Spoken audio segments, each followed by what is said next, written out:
So the pound. In this case, we've got the Bank of England set to announce its monetary policy later today and likely to keep rates on hold at 0.75%. So no changes really on that front, but it's going to be interesting to see whether or not we're going to see any more Brexit updates with regard to a hard or soft Brexit.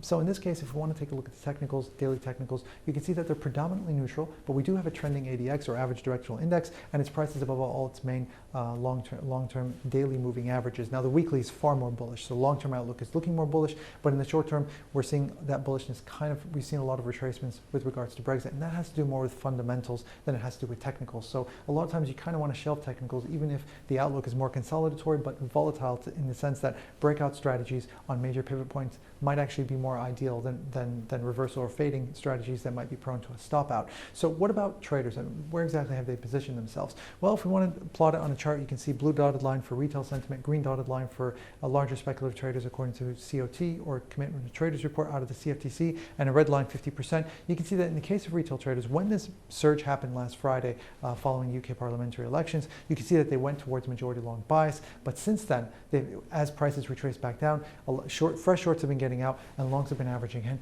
and you can see that long bias has actually gone up. Now when it comes to the COT, larger speculative traders there, they were extreme short at around 80% back when prices are at 122. Since then, they've been reducing that bias, and so far we can see that the bias is a lot more moderate now at a majority short, 59%. So they're still anticipating further downside bias, or at the very least, a sort of retracing back from the highs that we've seen at the 135 plus region all the way down to where it is right now. So that's it for the pound and the BOE. Good luck today. It's expected to get volatile, and as always, happy trades.